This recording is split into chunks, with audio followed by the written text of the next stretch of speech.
Magandang umaga mga bata! Handa na ba kayong matuto? Ang ating asignatura sa araw na ito ay Filipino. Yan, bago nating simulan ang ating aralin, tayo muna'y manalangin. Iyuko ang ating mga ulo, ipagdikit ang kamay, ipikit ang mata at tayo'y manalangin. Ama namin, kami po ay nagpapasalamat sa binigay mong panibagong araw upang kami matuto. Patawad, Ama, sa aming mga nagawang kasalanan. Naway gabayan niyo po kami sa aming pang-araw-araw na gawain. Sa pangalan ni Jesus, Amen. Ngayon, ating munang tatalakayin ang mga talasalitaan. Ang unang salita ay ang ari-arian. Pag sinabing ari-arian, mga bata, ito ay ang mga angking yaman. Ang mga tinatagong kayamanan. Yan yung kanyang ari-arian, yung kanyang mga naipundar na yaman. Susunod ay ang pastulan. Pag sinabing pastulan, mga bata, ito ay ang lugar na may damuhang ginagamit na kainan ng mga alagang hayop. Diba yung mga pastol, nag-aalaga sila ng mga hayop katulad ng kambing, baka, ganyan. O yung pastulan, ito ay ang lugar na maraming damo. Doon kakain yung kanilang mga alagang hayop. Ang susunod ay ang kapatagan. Pag sinabing kapatagan, ito ay malawak at patag na lupain. Sa Ingles, yan yung tinatawag nating flat land or yung plains. Okay, yan yung kapatagan. Magaling. Ngayon, halina't makinig sa ating kwento. Magkukwento si teacher, pakinggan. Sinabi ng Diyos kay Abraham ang kanyang lupain, kanyang lupain kanyang ipapakita. Kinausap na si Abraham na iwan daw ang kanyang lupain at lumipat siya dun sa lupain na ipapakita ng Diyos. Isinama ni Abraham ang kanyang asawa, ang kanyang pamangkin na si Lot. Ulitin ko mga bata, sino ang pamangkin ni Abraham? Si Lot. Magaling. At sila'y sumunod sa Diyos, dala ang kanilang mga alagang hayop at ari-arian. Sumunod sila sa Diyos. Tapos dinala din nila ang kanilang mga kayamanan o ari-arian. Okay, sinama ulit ni Abraham ang kanyang asawa at pamangkin na si Lot. Sunod, si Abraham ay hindi naglagi sa isang lugar, kundi nagpalipat-lipat upang makakuha ng ikabubuhay. O hindi lang siya pumirme sa isang lugar, nagpalipat-lipat si Abraham para makakuha siya ng ikabubuhay. O yung pangkanyang hanap buhay, okay? Para mapakain niya ang kanyang pamilya. Sunod, hindi nagtagal ay yumaman na si Abraham. Marami na siyang pilak at ginto at nadagdagan pa ang mga alagang hayop. O hindi nagtagal dahil sa kasipagan ni Abraham, di ba nagpalipat-lipat siya ng lugar para makakuha ng ikabubuhay, yumaman si Abraham. Tapos nadagdagan pa ang kanyang mga alagang hayop. Si Lot na laging kasama ni Abraham ay may sarili ring mga hayop at ari-arian. Sino ulit si Lot? Magaling, ang kanyang pamangkin. Meron din daw siyang sariling hayop at ari-arian. Sumunod, at dahil marami na ang mga hayop nila at iba pang mga ari-arian, hindi sila maaring manirahan sa iisang lugar. Hindi daw sila pwedeng manirahan sa iisang lugar lang. Tingnan natin kung bakit. Ang pastulan ay hindi magkakasya sa kanila. Dahil dito, nag-away-away ang mga tagapagbantay ng mga hayop nila. Di ba mayaman na si Abraham at si Lot dahil marami na nga silang mga alagang hayop. Dahil doon, meron na din silang mga tagapagbantay. Kaya lang, nag-away-away ang mga ito. Dahil daw, hindi na sila kasya sa isang pastulan lang. Tingnan natin anong mangyayari. Kaya sinabi ni Abraham kay Lot, Tayo at ang mga tauhan natin ay hindi dapat mag-away dahil magkakamag-anak tayo. O anong sabi ni Abraham? Dapat daw hindi sila nag-aaway kasi ay magkakamag-anak sila o isa silang pamilya. Diba dapat hindi natin inaaway ang ating mga kapamilya? Magaling. O, tingnan natin. Ang mabuti pa, maghiwalay na lang tayo dahil marami pang lugar ang maaaring lipatan. Ikaw ang mamili kung aling bahagi ng lupain ang pipiliin mo. O yun ang iminungkahi ni Abraham na gawin nila. Maghihiwalay na lang daw sila ng pastulan. O sinong unang mamimili? Si Lot. Tingnan natin anong pipiliin ni Lot.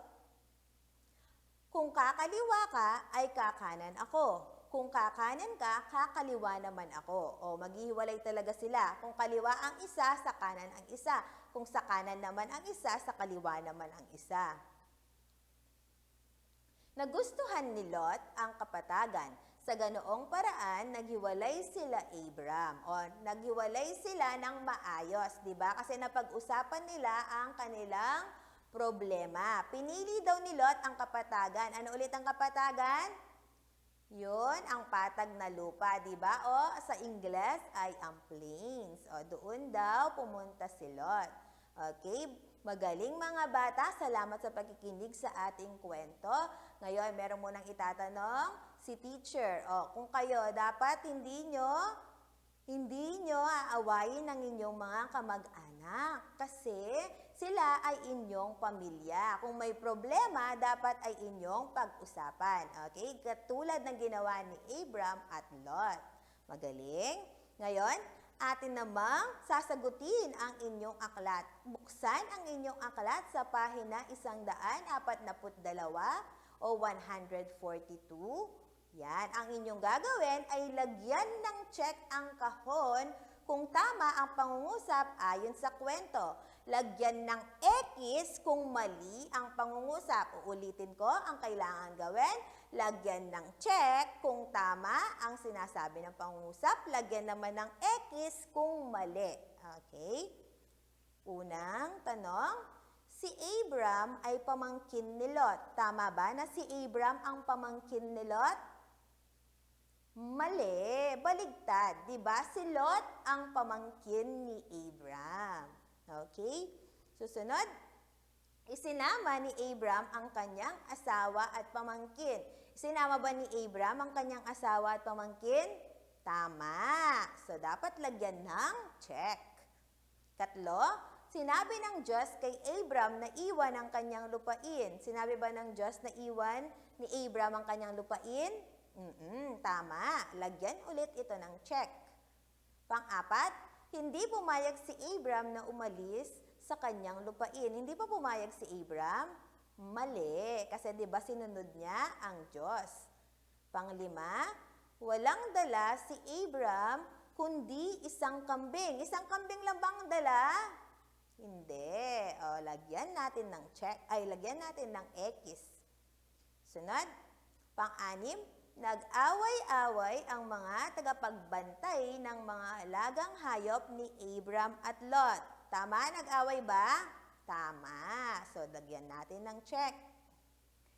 Pang-pito, hindi gusto ni Abraham na mag-away sila ni Lot bilang magkamag-anak. Oo. So, dapat lagyan ulit ng check. Kasi di ba hindi gusto ni Abraham na mag-away sila ni Lot? Pang-walo, si Lot ang unang pinapili ng lupain. Si Lot ba ang unang namili? Tama. O, lagyan ulit natin ng check. Susunod, naghiwalay si Lot at Abraham nang may galit sa isa't isa. Galit ba sila sa isa't isa nung naghiwalay? Hindi. O, lagyan natin ng X. At ang huli, pinili ni Lot ang kapatagan. Pinili ba ni Lot ang kapatagan? Tama. Lagyan natin ng check. Yan, magaling mga bata. Ngayon, tayo'y dumako sa ating aralin sa araw na ito. Ating pag-aralan, ang nang, nasa, para sa, at para kay ay mga salitang nag-uugnay ng pangalan o panghalip sa iba pang salita sa pangungusap. Pag sinabing pangungusap, sentence, no? O yung salitang nag-uugnay sa Ingles ay ang mga conjunction. Okay? Nagko-connect. Okay? Nag-uugnay. Ang mga salita ay ng, nasa, para sa, at para kay. Isa-isay natin sila, no? Ang unang halimbawa, ang truck ng bumbero ay parating na. O, tingnan ninyo ang salitang ng. Okay? Ang ng ay pinag-uugnay niya ang salitang truck, ang pangalan na truck at bumbero. Ibig sabihin, ang truck daw ay truck ng bumbero. Okay? Susunod na halimbawa, ang regalo ay para sa kanyang anak. Ang salitang para sa ay pinag-uugnay ang regalo at kanyang anak. Para saan ang regalo? Para sa kanyang anak. Okay? Susunod na halimbawa, bumili si Nardo ng bulaklak para kay Nena.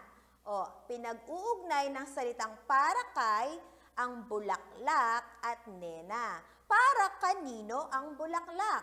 Para kay Nena. At ang huling halimbawa ay ang bola ay nasa ilalim ng mesa. Pinag-uugnay ng salitang nasa ang bola at ilalim ng mesa. Nasaan ang bola? Nasa ilalim ng mesa. Naiintindihan mga bata? Magaling. Ngayon, ating sagutin ang inyong aklat sa ating mga pagsasanay. Ang unang gagawin ay buksan ang inyong aklat sa pahina 145 hanggang 146. 145 to 146. Okay? Ang unang gagawin ay bilugan ang tamang sagot. Una, sinabi ng para sa opisyal na pumila ang lahat. O, inyong pipiliin kung ano ba ang tamang salitang nag-uugnay na dapat gamitin sa unang pangungusap. Ng o para sa? Magaling. Nang, sinabi ng opisyal na pumila ang lahat. Pangalawa, nagkaroon ng palaro para sa, para kay mga bata. O, ano ang salitang nag-uugnay na dapat gamitin? Magaling. Para sa mga bata. Pinag-uugnay niya ang palaro at mga bata. Ang tsokolate ay para kay o nasa loob ng kahon. O, inyong pansinin yung loob ng kahon. Di ba lugar yon? O, ano dapat gamitin? Nasa. Magaling. Ang tsokolate ay nasa loob ng kahon. Pang-apat, ang uniforme nasa ng pulis ay bago. O, ano ang dapat gamitin? Magaling. Nang. Ang uniforme ng pulis ay bago. At ang huli, ang bagong damit ay para kay ng syelo. Ang bagong damit ay magaling. Para kay syelo.